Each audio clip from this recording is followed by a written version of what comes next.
Hello friends, welcome to trade market. I hope आप लोग बहुत ही अच्छे होंगे। बात लेते हैं निफ्टी की मंडे सेशन और आने वाले हफ्ते में क्या रहेगा, कैसे प्ले करना, सबको समझेंगे। शुरुआत से पहले अगर इस हफ्ते की सिचुएशन से कर लिया जाए तो देखा जाए तो इस हफ्ते में भी हमने थोड़ा वेट एंड वॉच वाला ही मोड निफ्टी में देखा। पूरे बाजार में ही देखा, सीधे से बोलूं तो, है ना। पिछले हफ्ते में हम निफ्टी में एक अच्छी खासी फॉल देखी थी। उसके बाद इस हफ्ते में निफ्टी फिर से एक फ्रेश रेंज, देखा जाए तो निफ्टी में यही हो रहा है। एक रेंज से बाजार निकलता है और दूसरे रेंज में जाके फंस जाता है। इससे पहले हमने जो मूव देखा था अप्रैल के बाद, है ना, उसके बाद निफ्टी एक रेंज में फंसा था जो कि थी 24,600 से 24,000। फिर उसके बाद एक फॉल आई और फिर बाद में मई के स्टार्टिंग वीक में निफ्टी एक रेंज में फंसा था जो कि थी 23,500 रुपए से 24,000। और फिर दोबारा हमें पिछले हफ्ते में फॉल देखने मिली और निफ्टी अब आकर के 23,500 से 23,300 रुपए की रेंज में फंस गया है। सो मेरा मानना है ऐसे सिचुएशन में बाजार में पैसे बना पाना और ट्रेड कर पाना बहुत ही मुश्किल है। सो यहाँ पे हर किसी को इंतजार है, या तो बाजार एकदम से अपसाइड दे दे या तो कोई बहुत बड़ा ब्रेकडाउन दे दे, कम से कम रिटेलर्स के पैसे तो बने किसी तरह। सो यहाँ पे ऐसा होता हुआ नहीं दिख रहा। तो इस समय सही बोलूं तो मार्केट एक बहुत ही खराब फेज में है, या मैं बोलूं थोड़ा और समय लगेगा इस फेज में। तो मैं तो यही बोलूंगा, इंडेक्स में जितना हो सके थोड़ा सा लेवल बेस्ड काम करके चलें, कम ट्रेड करें, या आप स्टॉक स्पेसिफिक होकर के काम कर सकते हैं, वहां पे कुछ पैसे बनाए जा सकते हैं। और हर एक सेक्टर हर हफ्ते में कोई ना कोई, है ना, रिटर्न देके जाता है। सो आपको ये चीज लेकर चलनी पड़ेगी। इस समय हमारा बाजार एक बहुत ही बुरी स्थिति से गुजर रहा है ना, जिसमें हम देखें तो एफआईज की ऑफलोडिंग रुकने का नाम ले रही। फ्राइडे को हमने 8,600 करोड़ की बिकवाली देख ली, है ना। रुपए में भी देखा जाए तो कोई बहुत ज्यादा मजबूती नहीं दिख रही है। फ्यूल क्राइसिस की चलते कहीं ना कहीं फ्यूल के प्राइसेस बढ़ रहे हैं और एक्सपेक्टेशन है कि यहाँ पे इन्फ्लेशन बढ़ेगा। सिंपल सी बात है, इस हफ्ते में आरबीआई गवर्नर की स्पीच भी थी, फ्राइडे को ही थी, है ना। और हर चीज, मतलब मेरा मानना है मार्केट में प्राइस दिन था। यहाँ तक ये भी कि है ना, यहाँ पे गवर्नमेंट सिक्योरिटीज पे कहीं ना कहीं जो टैक्सेशन लगता है उसमें रिलीफ मिलेगी फॉरेनर्स को। साथ ही साथ यहाँ पे जो इंटरेस्ट रेट है उनको भी स्टडी रखा जाएगा, उनके साथ कोई छेड़खानी नहीं होगी, है ना। तो ये चीज ऑलरेडी प्राइस्ड इन थी, हर कोई कंफ्यूज था कि यार फॉरेनर्स के लिए इतना, एफआईज के लिए इतना अच्छा खासा यहाँ पे, है ना, एक टैक्स में रिलीफ है, तो बाजार को तो ऊपर जाना चाहिए था, बट बाजार तो नीचे आया। तो मैं जैसे बोला कि एवरीथिंग वाज प्राइस्ड इन।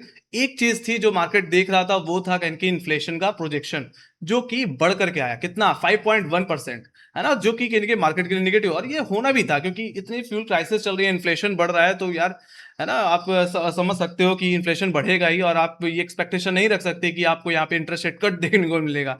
तो ये आप भूल ही जाओ। तो ये एक कंसर्न था जिसके चलते हमने निफ्टी में फ्राइडे सेशन में वापस फॉल देखी, और निफ्टी कहीं ना कहीं 23,280 23,300 रुपए के करीब आता हुआ दिखा। सो यहाँ पे कहीं ना कहीं कोई भी ऐसी चीज नहीं है, कोई न्यूज नहीं है जो मार्केट को बहुत ज्यादा सपोर्ट कर सके, है ना। यूएस ईरान से भी हम काफी उम्मीद कर रहे थे कि 60 दिन का सीज फायर होगा और उसके बाद हमें कोई बड़ी रिलीफ देखने को मिलेगी। ऐसा कुछ हुआ ही नहीं, उल्टा फिर से अटैक शुरू हो गए और स्ट्रेट ऑफ हॉर्मुज जो खुलने की उम्मीद थी वो दोबारा बंद हो गया। तो ये मेरा मानना है, ये सिचुएशन मुझे लगता है काफी लंबी चलने वाली है, और इसके चलते मार्केट्स में और प्रेशर भी देखने को मिलेगा। बाकी अगर यूएस मार्केट की भी अगर बात कर लें यहाँ पे, तो यूएस मार्केट में ही फ्राइडे को फॉल देखने को मिली, है ना। यूएस मार्केट में कहने की जो टेक जायंट्स थे, लाइक एनवीडिया, एएमडी, है ना, इन सभी में बड़ी फॉल देखने को मिली है। साथ ही साथ कहने की जॉब नंबर्स उम्मीद से कुछ ज्यादा ही बेहतर आ गए, और इसने काफी होप कम कर दी कि यहाँ पे कोई इंटरेस्ट रेट देखने को मिलेगा भी। उल्टा कहने की इंटरेस्ट रेट हाइक देखने को मिल सकता है फेड पॉलिसी में, नेक्स्ट जो फेड पॉलिसी होगी उसके फियर से कहना कि हमने नेस्डैक में एक बड़ी फॉल देखी। आप नेस्डैक का चार्ट देखो एक बार, नेस्डैक में 4% का करेक्शन आया गाइस।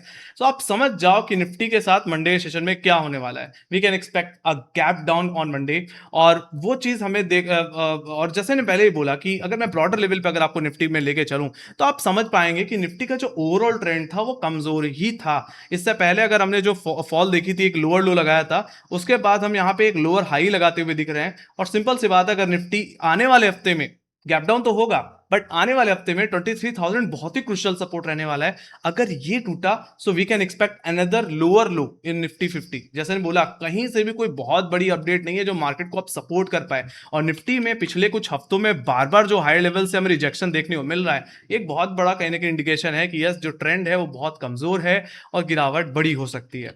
सो मेरा मानना है यहाँ पे यूएस मार्केट की जो हालत अब थोड़ी खराब होती हुई दिख रही है। ट्रम्प से कहने के भरोसा उठता हुआ दिख रहा है, उनकी खुद की पार्टी का, अपोजिशन पार्टी तो वैसे भी खिलाफ थी, वहां की जनता भी कहने की परेशान हो चुकी है।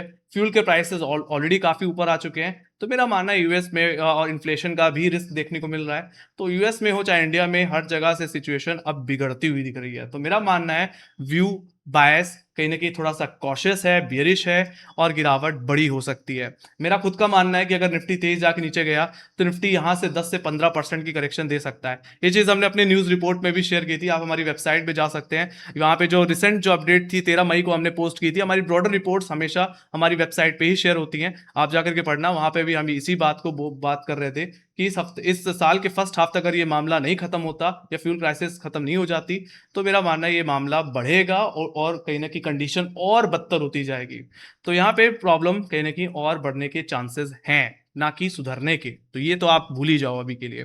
सो ये बात हो गई गाइस निफ्टी के एक ब्रॉडर लेवल्स की। बाकी देखा जाए तो डेली एक्सपोनेंशियल एवरेज की बात करें तो अपने सारे मूविंग एवरेजेस के नीचे ही निफ्टी इस समय ट्रेड कर रहा है।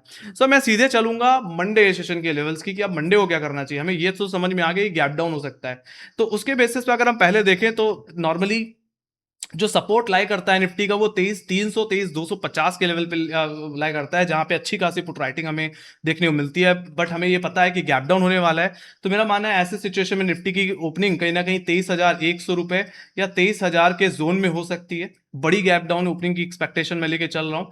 ऑलराइट, तो आपको बस यही देखना है कि निफ्टी इसके नीचे ओपन हो रहा है या इसके नीचे क्लोज हो रहा है, क्योंकि अगर ऐसा होता है तो काफी ज्यादा चांसेस होंगे कि निफ्टी री अटैंड में अपने 23,000 के लेवल को तोड़ देगा। सो फिलहाल इमीडिएट सपोर्ट तो 23,300 23,250 है, बट गैप डाउन के बाद आपकी नजर 23,000 के ही लेवल पे होगी, जो कि मेजर सपोर्ट जोन है। अगर आप ऑप्शन डेटा में भी जाओ तो ओटीएम में सबसे ज्यादा पुट राइटिंग मंथली बेसिस पे 23,000 पे ही देखने को मिलेगी। That will be the crucial support.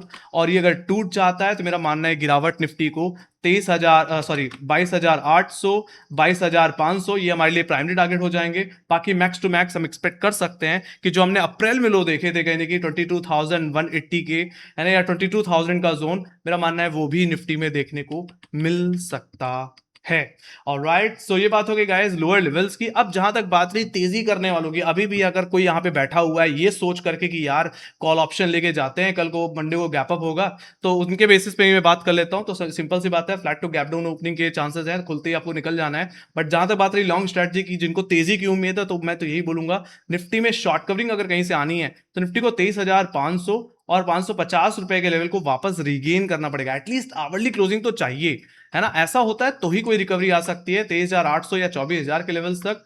और देखा जाए तो 24,000 का लेवल कहीं ना कहीं सबसे ज्यादा कहीं की क्वालिटी होल्ड करने लेवल है, और ये मंथली हर्डल है। और जिनको ये लगता है कि निफ्टी में बुलिश ट्रेंड आ सकता है, तो वो एग्जैक्टली इसी जोन के ऊपर निकलने पे ही आ सकता है। सीधे बोलूं तो आपको बुलिश तभी होना है निफ्टी में जब निफ्टी 24,000 24,080 के ऊपर सस्टेन कर जाए। डेली क्लोजिंग या फर्दर क्लोजिंग तो मिलनी चाहिए, उसके नीचे जब तक है इंडेक्स तब तक यहाँ पे वीकनेस परसिस्ट करेगी एंड हमें यहाँ पे उछाल पे बिकवाली देखने को मिलती रहेगी। तो यहाँ पे जो ट्रेंड है, बायस है, everything looking very very weak right now.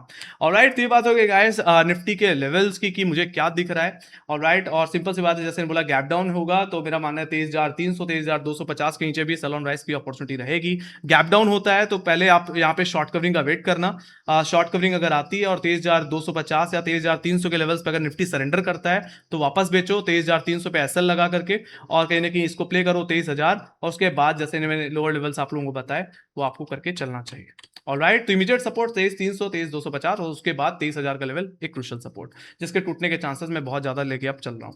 सो ये बात होगी गाइस निफ्टी के लेवल्स की ओवरऑल बायस की कि मुझे क्या लगता है। अब जहां तक बात कर ली जाए आने वाले हफ्ते के इवेंट्स की, तो मेरा मानना है आने वाले हफ्ते में तो हमें फिर से है ना क्रूड ऑयल के प्राइसेस पे ही नजर रखनी पड़ेगी। यूएस ईरान के डेवलपमेंट पे फोकस करना पड़ेगा, क्योंकि कहीं ना कहीं बाजार न्यूज बायस्ड भी है, न्यूज ड्रिवन है, और उसी के बेसिस पे हमें रिएक्शन देखने को मिलता है। साथ ही साथ एफआईएस के आउटफ्लो पे नजर रखें कि एफआईएस हालांकि हमें कोई रिएक्शन तो आता हुआ दिखा नहीं एफआईएस की तरफ से, आखिरी घंटे में थोड़ी रिकवरी आई थी बट वो भी सरेंडर हो गई। तो ये देखना पड़ेगा कि ये गवर्नमेंट सिक्योरिटीज में जो रिलीफ मिली है टैक्सेशन को लेकर के, इसमें एफआईएस का रिएक्शन आने वाले ट्रेडिंग सेशन में कैसा रहता है। यहाँ पे कुछ इनफ्लो आता है कि सिर्फ आउटफ्लो ही हो रहा है, तो अगर आउटफ्लो होता रहेगा तो ये मेरा मानना है बाजार के लिए एक बिग नेगेटिव है। और वैसे भी बहुत ज्यादा बिकवाली, एक तरह से नेट सेलर ही है एफआईएस, लगातार ही बेच रहे हैं, तो एफआईएस के आउटफ्लो पे नजर रखें। बाकी जहां तक बात रही यूएस के इन्फ्लेशन नंबर्स, जीडीपी नंबर्स, इन पे भी मेरा मानना है बास फोकस रहेगा। बाकी साथ ही साथ यूएस के है ना, सॉरी, इंडिया में रुपी के मूवमेंट पे भी आपकी नजर होनी चाहिए, है ना। रुपया अगर कमजोर हो रहा है, क्रूड ऑयल के प्राइसेस बढ़ रहे हैं, एफआईएस का आउटफ्लो बढ़ रहा है, और साथ ही साथ यहाँ पे इंडिया विक्स में भी उछाल है, तो ये सब चीजें बाजार के लिए निगेटिव हैं। ओके। तो ये सब चीजें हो गई इसकी, ठीक है, ओपनिंग की बात भी कर ली, मैंने मेरे व्यू की भी बात कर ली। So that's a thing guys, और यही थे इवेंट जिस पे मेरा मानने आने वाले हफ्ते में नजर रखनी चाहिए। बाकी जैसे ने बोला कि मार्केट में जब एक सीमित दायरे में ट्रेड होती है, तो वहां पे सेफ ट्रेडर्स या है ना जो एग्रेसिव ट्रेडर्स होते हैं वो काफी नुकसान करते हैं। तो आपको एक दायरा बनाना पड़ेगा और उस दायरे के ब्रेकआउट या ब्रेकडाउन का वेट करना पड़ेगा। जैसे बोला, just do level based trading in this type of market. Alright, बाकी रेंज का ब्रेकआउट या ब्रेकडाउन आपके लिए एक बड़ा टारगेट ओपन अप कर सकता है।